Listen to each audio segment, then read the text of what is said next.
Bos-bos, di tengah ramainya street food kekinian, satu jenis jajanan ini selalu punya tempat. Bukan cuma karena rasanya, tapi karena tampilannya. Mudah difoto, gampang diviralkan, dan bikin orang pengen langsung ngiler. Dari lapak sederhana, camilan ayam dan kentang ini pelan-pelan naik kelas. Bukan cuma jadi jajanan pinggir jalan, tapi disiapkan untuk jadi bisnis yang bisa direplikasi loh bos. Halo bos, saya Rista, saya adalah pemilik dari brand Potacik ini. Potacik itu adalah makanan cemilan dari kentang dan ayam. Penasaran sama produknya? Tetap di Cuan bos.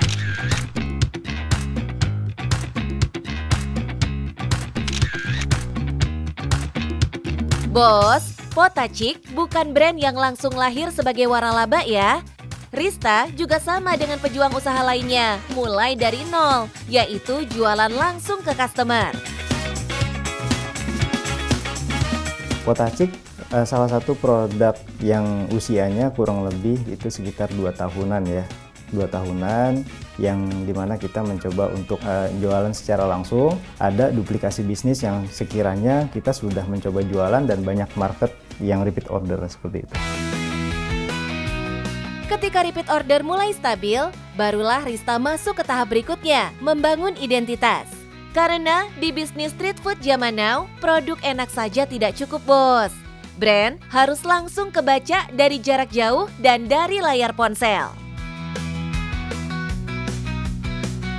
Ya tentunya dari awal udah kita pikirin ya, mulai dari brand identity gitu. Kita menggunakan warna kuning itu memang sengaja karena ini termasuk makanan street food kekinian ya. Semua jadi udah kita setting.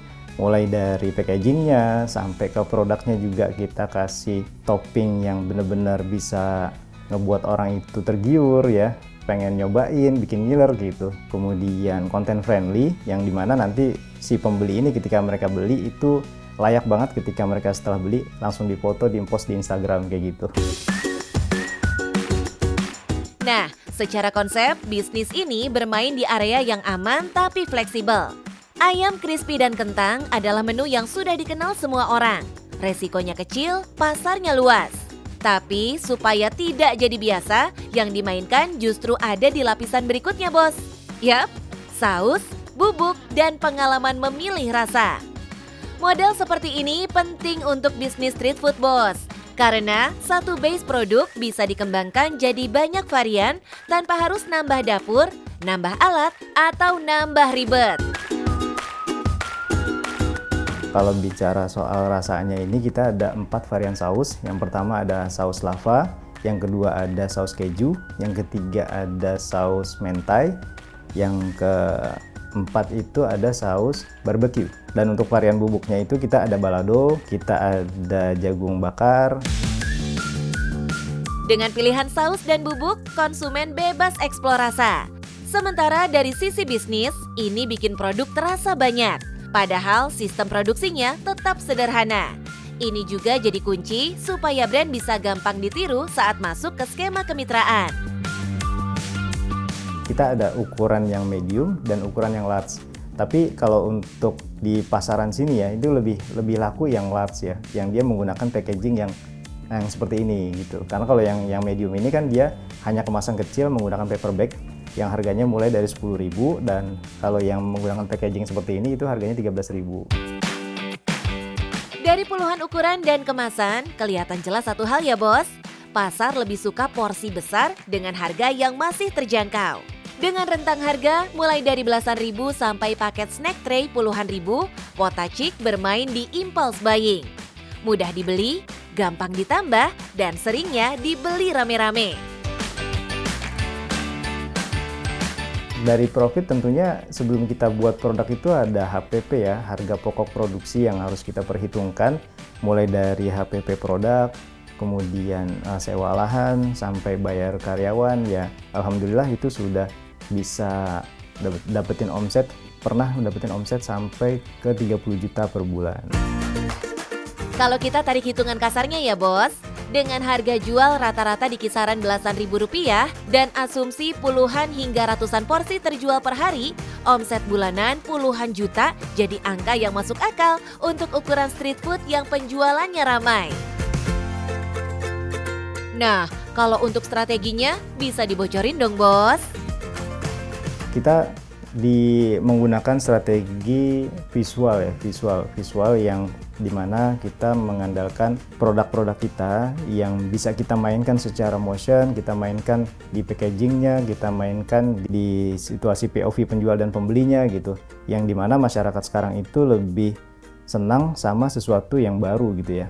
Dan kadang juga kita bikin konten yang memicu perdebatan yang pada akhirnya banyak komentar dan akhirnya video kita bisa tersebar lebih luas lagi gitu ya. Di era sekarang, memang etalase bukan cuma di depan lapak, Bos, tapi juga di layar handphone. Visual produk, POV penjual, sampai reaksi pembeli jadi senjata utama untuk menjangkau pasar yang lebih luas tanpa harus keluar biaya iklan besar. Cara ngonten gini sudah dibuktikan jitu oleh Bos Rista. Bagaimana enggak? Dari street food sederhana ini, Bos Rista sudah banyak yang bermitra di seluruh Indonesia. Kalau untuk keluar kota itu kita mungkin bukan di produknya ya, tapi ke bisnisnya. Jadi kita Potacik ini bukan hanya menjual kentang dan ayam aja, tapi dari usaha dan keberhasilan bisnis ini kita membuka open kemitraan kepada masyarakat Indonesia. Kalau di paket ya ada beberapa ya, ada paket gold, ada paket tendaan gitu. Kalau paket gold itu kita dapat booth, peralatan masak, seragam, topi, dan lain sebagainya. Semua packaging kita udah dapat. Keuntungan 100% untuk mitra semua. Jadi kita mengharapkan dari mitra yang sudah mulai jualan, itu kita mengandalkan repeat ordernya. Dan buat bos-bos yang belum terbiasa ngonten, tenang, Bos Rista ada solusinya.